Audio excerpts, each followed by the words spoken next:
നമ്മൾ ഏറ്റവും സിമ്പിളായിട്ട് വരയ്ക്കാൻ പറ്റുന്ന ഒരു ഡിസൈനാണ്. അപ്പോൾ അതിന് ടർപ്പൻ്റ്, അതുപോലെ തന്നെ ബ്രൗണ്, അതുപോലെ ബ്ലാക്ക്, ഈ 3 കളറും യൂസ് ചെയ്തിട്ടാണ് ചെയ്യുന്നത്. ഇത് വളരെ സിമ്പിളായിട്ട് നമുക്ക് ചെയ്യാനായിട്ട് പറ്റും. ആദ്യം നമ്മൾ കളറ് ഇതുപോലെ വാഷ് ചെയ്തിട്ട് അടിച്ചിടുകയാണ്.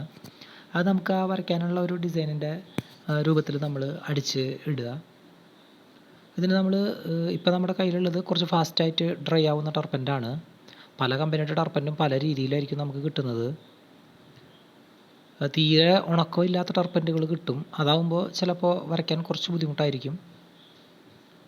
പക്ഷേ ചില ആളുകൾ മണ്ണെണ്ണയൊക്കെ മിക്സ് ചെയ്ത് വരയ്ക്കുന്ന ആളുകളുണ്ട്. പക്ഷെ നമുക്ക് അതിൻ്റെ ഒന്നും ആവശ്യമില്ല.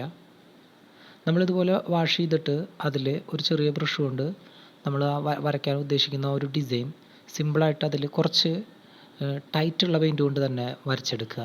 നല്ല ലൂസായിട്ടുള്ള പെയിൻറ്റ് കൊണ്ട് വരച്ച് കഴിഞ്ഞാൽ അതിങ്ങനെ ഒലിച്ച് താഴോട്ട് ഇറങ്ങും. അപ്പോൾ അങ്ങനെ വരാതിരിക്കാനാണ് കുറച്ച് ടൈറ്റുള്ള പെയിൻറ്റ് കൊണ്ട് നമ്മൾ ഈ ഒരു സിമ്പിളായിട്ട് തന്നെ ഇതുപോലെ വരച്ചെടുക്കാൻ ശ്രമിക്കുക. അതിനുശേഷം നമ്മൾ ഒരു ബ്രഷ് എടുത്തിട്ട് പതുക്കെ അത് വാഷ് ചെയ്ത് കൊടുക്കേണ്ടതായിട്ടുണ്ട്.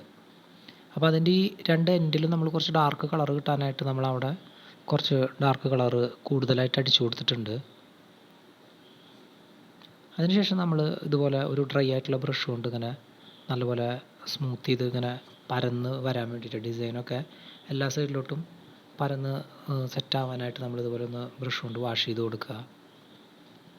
ചില ആളുകൾ കൂടുതലായിട്ട് പല രീതിയിൽ പല ബ്രഷുകൾ ഉപയോഗിച്ചിട്ടൊക്കെ ചെയ്യാറുണ്ട്.